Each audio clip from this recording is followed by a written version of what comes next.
राष्ट्रवाद में आज के सवाल कि हिंदुस्तान में मुसलमान डरा हुआ है या माइनॉरिटी के लिए जन्नत है भारत। माइनॉरिटी के नाम पर एजेंडा चलाने वाले क्या एक्सपोज हुए हैं इस रिपोर्ट के बाद?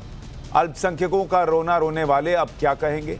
मानवाधिकार की दुहाई देने वाले पश्चिमी देश इस पर क्या कहेंगे? चर्चा करने के लिए प्रोफेसर कपिल कुमार इतिहासकार हमारे साथ जुड़ रहे हैं, मुफ्ती वजाहत कासमी इस्लामिक स्कॉलर हमारे साथ हैं, आचार्य लोकेश मुनि जैन धर्मगुरु हमारे साथ जुड़ रहे हैं, गुरुचरण सिंह गेल राष्ट्रीय सिख संघ से हमारे साथ हैं, doctor Shoaib Jamai Indian Muslim Foundation से हमारे साथ जुड़ रहे हैं, पास्टर एम जुबलीन प्रवक्ता हैं राष्ट्रीय मसीही संघ के, वो भी जुड़ रहे हैं, और अतीकुर रहमान इस्लामिक स्कॉलर हमारे साथ जुड़ रहे हैं। आप सभी का बहुत बहुत स्वागत।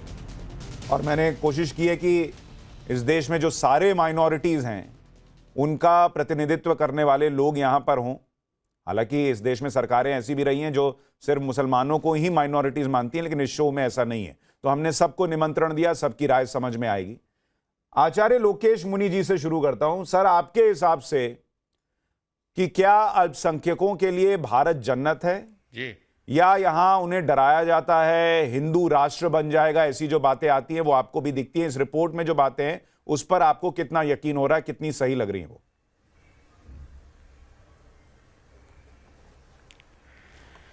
देखिए, जहां तक भारत देश की बात है, यहां बहुलतावादी संस्कृति है, अनेकता में एकता इस संस्कृति की मौलिक विशेषता है, सर्वधर्म सद्भाव उसका मूल मंत्र है, और इस देश की आबादी 135 करोड़ से अधिक लोगों की है।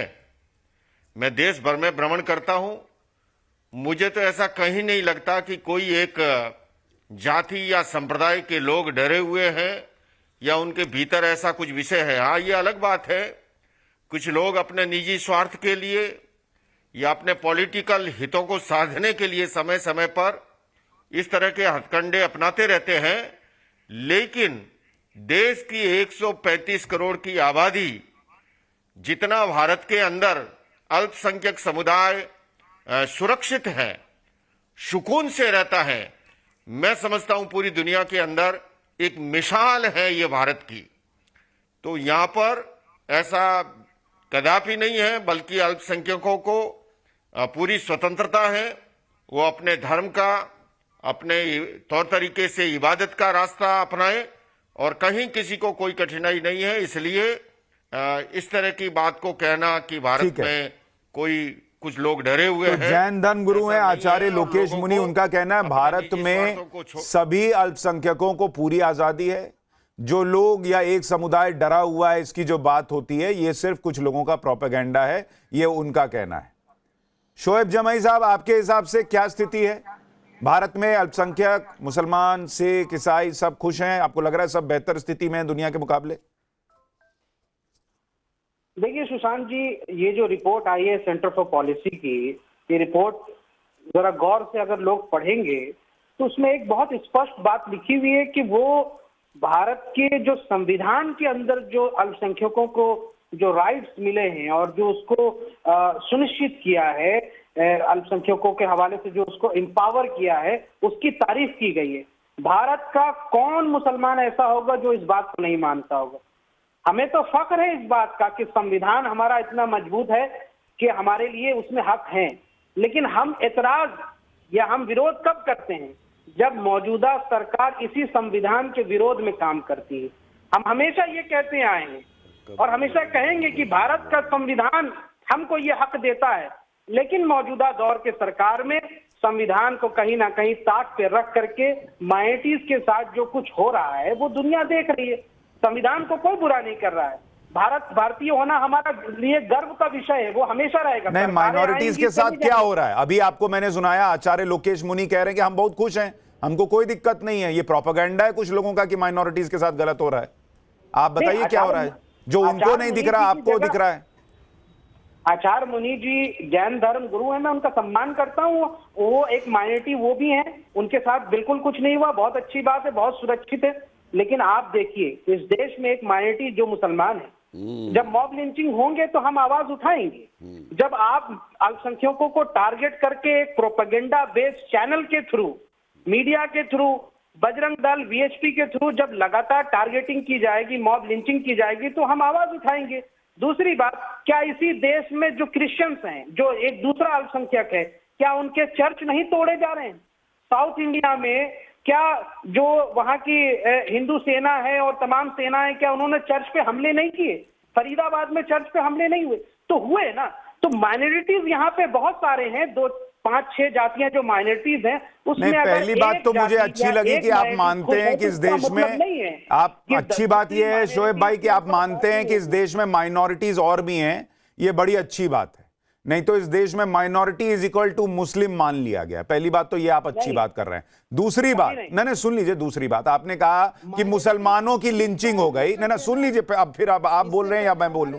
मैं कह रहा हूं आपने बोला मुसलमानों की लिंचिंग हो गई, हिंदुओं की भी लिंचिंग हुई है। आपने कहा आप आवाज उठाएंगे, लेकिन आपने इसकी आवाज तो नहीं उठाई, या उस तरह से आवाज तो नहीं उठी जब सर तन से जुदा के नारे लगे और लोगों का सर कत्ल किया गया, उनका सर काटा भी गया, तब तो आवाज नहीं उठी, तब कोई डर तो नजर नहीं आया। एक शब्द आप बोल नहीं सकते, इस तरह का माहौल बना दिया गया, पत्थर चले, सब कुछ हो गया। और आप कह रहे हैं चर्च तोड़े जा रहे हैं, मंदिर भी तोड़े गए हैं। आप कह रहे हैं चर्च तोड़े जा रहे हैं, यहां आरोप यह भी लग रहा है, सुप्रीम कोर्ट में मसला चल रहा है कि कन्वर्जन ऐसे कराया जा रहा है धोखा देकर। तो हर तरह की चीज हर धर्म में चल रही है। इसका मतलब हिंदू कहे कि हम डरे हुए हैं, सिख कहे हम डरे हैं, ईसाई कहे हम डरे। अरे भैया, आपको क्या राइट नहीं है? यह प्रश्न है जो इस पर अभी थोड़ी और चर्चा करूंगा। एक रिएक्शन आपका लिया। कपिल जी, आपके हिसाब से क्या वाकई शोएब जमई की चिंता ठीक है, या जो जैन धर्म गुरु कह रहे हैं वो ठीक है? देखिए, मुझे कभी कभी हंसी आ जाती है हाँ, जब ये बात आती है माइनॉरिटी की, और अक्सर ये शोएब जमई साहब और इस तरीके के लोग जो बात करते हैं कि साहब माइनॉरिटी के अंदर पढ़ाई की कमी है, पैसे की कमी है, नौकरी की कमी है। मैं इनकी बात एक मान लेता हूँ कि ठीक है, मुस्लिम कम्युनिटी के अंदर आपके ये कमी है, रोज़गार की है, पैसे की है, पढ़ाई की है। लेकिन मुझको एक बात का ये जवाब दें कि ये जो लोग मुस्लिम माइनॉरिटी के नाम पे राजनीति करते हैं, इनके कुनबों के पास इतना पैसा कहाँ से आ जाता है? इनके कुनबे तो पढ़ेंगे कॉन्वेंट स्कूल में और अपने यहाँ के बच्चे को पढ़ाना चाहेंगे मदरसे के अंदर और कहेंगे शिक्षा की कमी है। मुझे समझाइए इस बात को आप। ये डबल स्टैंडर्ड जो है। और दूसरी बात इनसे एक पूछिए जरा, ये जो रिपोर्ट्स आती है माइनॉरिटीज को लेके, जरा एक स्टडी करवा लीजिए कि इंटर माइनॉरिटी रिलेशंस क्या हैं, इनके आपस में इंटर माइनॉरिटी रिलेशंस क्या हैं। क्या सैयद कुरैशी से या अंसारी से शादी करते हैं, या उनको किस तरीके से देखते हैं? वहां पर वो माइनॉरिटी नहीं बन जाती विद इन द माइनॉरिटी। और एक अंतिम सवाल आपसे कहूंगा, संविधान की बात ये करते हैं माइनॉरिटी के ऊपर, मुझे बताइए हमारे यहाँ संविधान के हिसाब से एसटी, एससी, ओबीसी और अब इकोनॉमिक वीकर सेक्शन, इन चारों को संविधान के हिसाब से रिजर्वेशन मिला हुआ है। अलीगढ़ यूनिवर्सिटी और जामिया यूनिवर्सिटी, ये दोनों सेंट्रल यूनिवर्सिटीज होते हुए संविधान के इस पहलू को वहां पे अपॉइंटमेंट के अंदर और वहां पे एडमिशन के अंदर लागू क्यों नहीं करते? मुझे कोई जवाब दे दे। फिर ये बात करते हैं हम संविधान का गुणगान कर रहे हैं।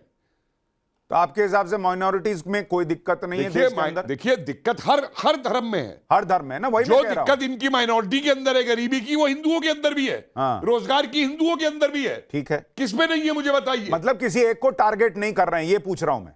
किसी एक को टारगेट किया जा रहा है? कोई टारगेट नहीं किया जा रहा है। ये टारगेट करना इनकी राजनीति है और इस राजनीति के ऊपर ये फलते फूलते। अगर आप इनको इसके लिए यहां पे बिठाते नहीं डिबेट में ला करके, तो इनकी राजनीति कैसे चलेगी? वजाहत कासमी, आपके हिसाब से किसी को माइनॉरिटीज में जब चर्चा कर रहा हूं, नहीं एक मिनट रुक जाइए, सबका इनिशियल रिमार्क हो जाए। शोएब जमई, एक रिमार्क सबका, उसके बाद आपको मौका दूंगा। क्या माइनॉरिटीज में किसी एक को टारगेट किया जा रहा है भारत के अंदर, या सबके लिए बराबर स्थिति आपको दिख रही है? वजाहत कासमी। देखिए सुशांत भाई, हमारे देश में सबसे छोटी माइनॉरिटी जो है वो पारसी हैं, जैन हैं, क्रिश्चियंस हैं, सिख हैं, मुसलमान तो एक बहुत बड़ी मेजोरिटी है माइनॉरिटी होने के साथ साथ। लेकिन एक चीज इन्होंने घुट्टी में पी ली है कि कांग्रेस की सरकार थी तो भी ये कहते थे, जबकि सब कुछ इन्हीं का था, इनका ऐसा मानना था उस वक्त, तो भी ये कहते थे कि सरकार कुछ नहीं कर रही है। और अब तो इनकी दुश्मन सरकार है, जिसको इन्होंने चुना ही नहीं, इनके मिजाज के खिलाफ सरकार है। कानून को लागू करने वाली, लॉ एंड ऑर्डर को मजबूत करने वाली, संविधान को मजबूत करने वाली सरकार है। और फिर मैं कहता हूं, अभी लिंचिंग की बात हो रही थी, आफताब के 35 टुकड़ों का जिक्र करेंगे ये, उस पर ये आवाज उठाएंगे। उदयपुर में जो घटना हुई उस पर इनकी जुबानें सबकी बंद हो गई और माइनॉरिटी पर जुल्म हो रहा है। अरे जुल्म तो तुम खुद करने वाले हो और दूसरे को क्यों। और इस मुल्क की मेजोरिटी को मैं दाद दूंगा कि 100 करोड़ से ज्यादा बहुत ताकतवर होने के बावजूद भी वो इनके उकसाने में नहीं आ रही है, इनके साथ जुल्म का मामला नहीं कर रही है। और इनके हालात तालीम के और तालीमी पसमानदगी के दिख जाएंगे। ये झूठ बोलते हैं यहाँ टीवी पे बैठ करके शिक्षा की कमी है, इसकी कमी है। आप मुसलमानों की शादियां अटेंड करिए, क्या बुरा हाल है। 20-20 करोड़ की, 50-50 करोड़ की शादियां हो रही हैं। कहीं शिक्षा की कमी नहीं, कहीं पैसे की कमी नहीं, कहीं गुर्बत की कमी नहीं, कहीं जाके इनकम टैक्स वाले उनका गला नहीं घोट रहे हैं और पूरा देश इधर से उधर इन्होंने कर दिया है। और ये अब देखो, एक इन्होंने अपना डीएनए इस तरह का बना लिया है कि इनको देश के खिलाफ कोई भी बात होगी उसमें बढ़ चढ़ के हिस्सा लेना है और टीवी में बैठ के झूठ बोलना है कि आपके हिसाब देश से ऐसा भी कोई गुलदस्ता है, देश टारगेटिंग किसी फलाना है। माइनॉरिटी की नहीं हो रही।